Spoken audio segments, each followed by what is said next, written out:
Bonjour, je suis Dr Ousmane Kaba, président du parti PADES, fondateur de l'université Kofi Annan de Guinée.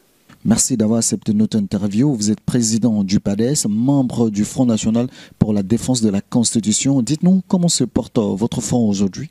Écoutez, je pense que le FNDC se porte très bien. D'ailleurs, nous avons atteint pas mal d'objectifs, puisque vous le savez, sur le plan extérieur, le double scrutin du 22 mars a été complètement décrédibilisé.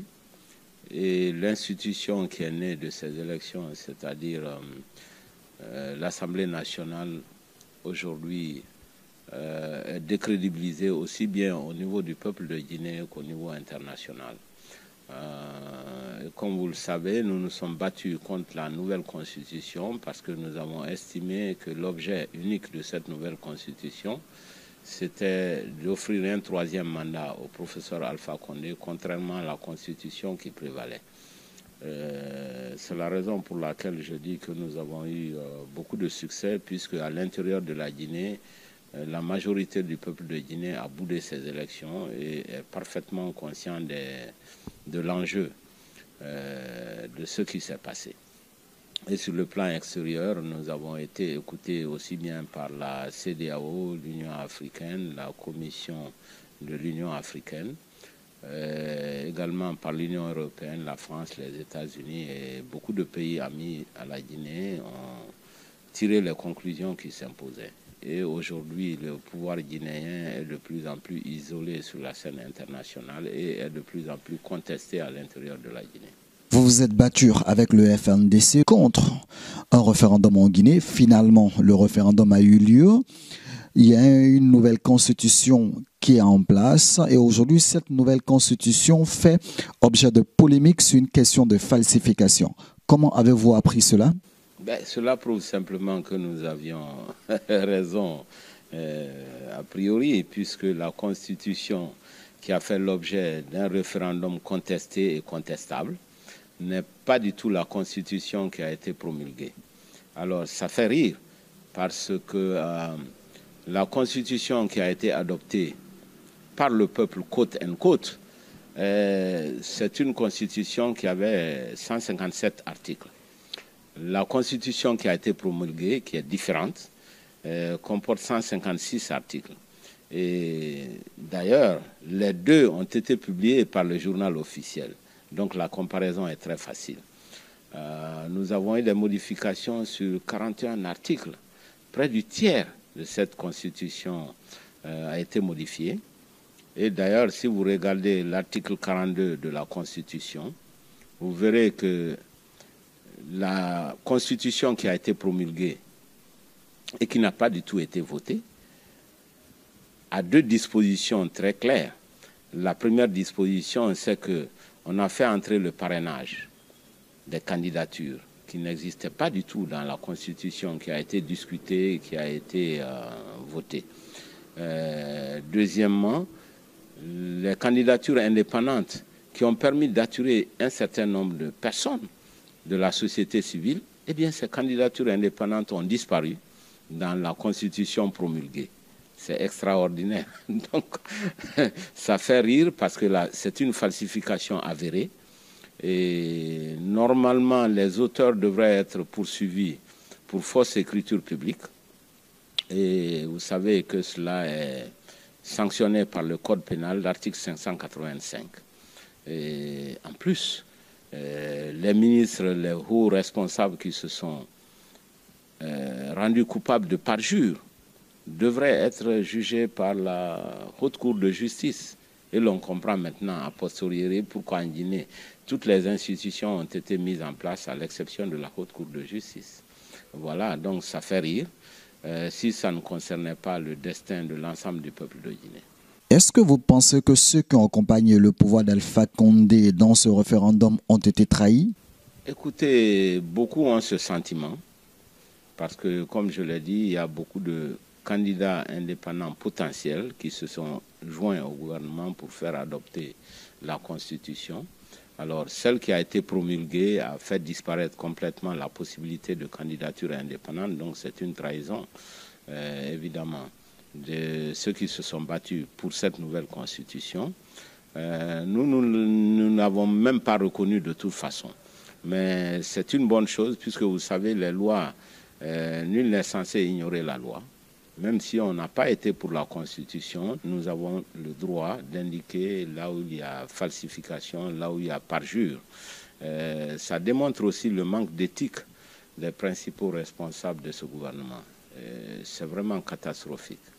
Et on en est aujourd'hui dans un pays qui n'a pratiquement plus de constitution, puisque la Constitution 2010 a été abrogée. La nouvelle Constitution qui a été votée est différente de la Constitution qui est promulguée. Alors, quelle est la constitution de la Guinée aujourd'hui? Est-ce que là, vous affirmez que nous sommes dans une transition en Guinée? Il n'y a pas de constitution, à moins que l'on considère que l'ancienne constitution, la constitution de 2010, est celle qui est juridiquement valable. Et dans cette constitution, une personne n'a pas le droit de se représenter plus de 2 fois à la présidence de la République. Est-ce que vous pensez que cette question de référendum en Guinée était une stratégie pour Alpha Condé de s'éterniser au pouvoir? C'était le seul objet, parce que toutes les modifications qui ont été introduites dans la Constitution qui a été votée auraient pu être les modifications à introduire dans l'ancienne Constitution, à l'exception de l'article 27 qui interdisait qu'un président de la République fasse plus de 2 mandats. Docteur, vous, en tant que président d'un parti politique, comment qualifierez-vous si toutefois Alpha Condé se présentait pour un 3e mandat? Écoutez, c'est un coup d'État constitutionnel en réalité qui est en train de se mettre en place en Guinée. Mais comme vous savez, tous les partis politiques ont vocation à conquérir le pouvoir et nous n'allons pas abandonner. Et il y aura beaucoup de candidatures et tout le monde va continuer à se battre. Nous espérons que les dates des élections seront maintenues, c'est-à-dire en octobre 2020. Le PADES sera prêt à participer activement. Les élections présidentielles, c'est dans quelques mois. Est-ce que vous, personnellement, en tant que président du PADES, vous serez candidat? Évidemment, c'est ce que j'envisage si mon parti politique est d'accord et c'est ce que les militants souhaitent également. Est-ce que là, vous êtes en train d'annoncer votre candidature aux élections présidentielles de 2020? Évidemment, je dis bien si le congrès du parti approuve cette décision. Même avec Alpha Condé comme candidat? Avec ou sans le professeur Alpha Condé. Vous partez aux élections en 2020? Oui. Alors aujourd'hui, comment se porte le PADES? Écoutez, il se porte très bien. Dieu merci, le PADES est installé dans les 33 préfectures de la Guinée, dans les 214 sous-préfectures de ce pays et des milliers de villages. Je crois que nous avons des raisons d'être satisfaits parce que c'est l'un des partis les plus implantés aujourd'hui dans ce pays. Et ensuite, il y a beaucoup de jeunes qui arrivent tous les jours, de tous les partis politiques, y compris le RPG, des milliers de jeunes qui se sont rendus compte que le bilan n'est pas élogieux et que les promesses n'ont pas été tenues et que le président actuel n'a pas la capacité de changer la Guinée selon le potentiel que nous avons. On sait que vous avez des militants aujourd'hui en Haute-Guinée considérés comme bastion du pouvoir en place, qui est toujours dans l'obscurité après 10 ans de gestion du pouvoir d'Alpha Condé. Autant, vous aviez fait des propositions pour sortir la Haute-Guinée dans cet état? Écoutez, ça n'a pas été retenu malheureusement.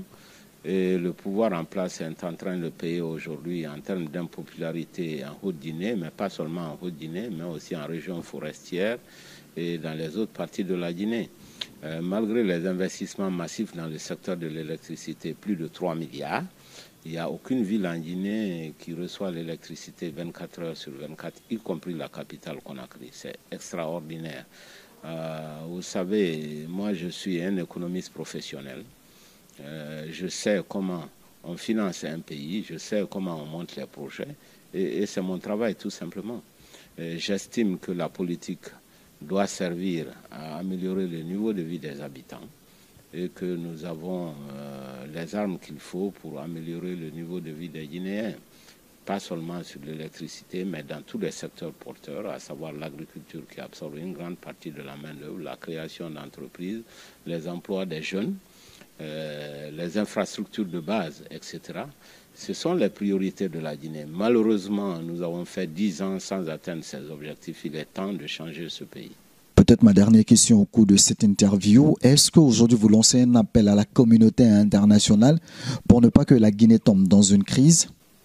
Bien sûr, l'aide de la communauté internationale est la bienvenue pour éviter l'implantation d'une dictature noire en Guinée. Évidemment, cela s'ajoute à notre volonté ici que nous avons exprimée à travers le FNDC. Nous nous battons. D'abord, c'est les Guinéens qui doivent se battre eux-mêmes. Et l'aide internationale dans ce domaine viendra après. Et je remercie d'ailleurs tous ces pays amis, qu'il s'agisse de l'Union européenne, les États-Unis, la France, et tous les pays de la CEDEAO, au niveau de l'Union africaine. Tous ces pays sont sympathiques par rapport aux problèmes de la Guinée. Je rappelle simplement que nous avons un président que nous avions tous supporté parce qu'il avait une longue expérience de la lutte pour la liberté et pour la démocratie. Malheureusement, à l'épreuve du pouvoir, il s'est transformé et nous ne reconnaissons plus l'homme. Il est devenu celui qui est en train de confisquer le pouvoir politique. Et au soir de sa vie, je pense que c'est vraiment un dommage. Faisons de telle sorte que la Guinée soit un pays apaisé, mais un pays où il y a une transition démocratique, où le peuple de Guinée doit aussi aspirer à beaucoup plus de développement économique et social selon son potentiel économique tout simplement. Je vous en prie.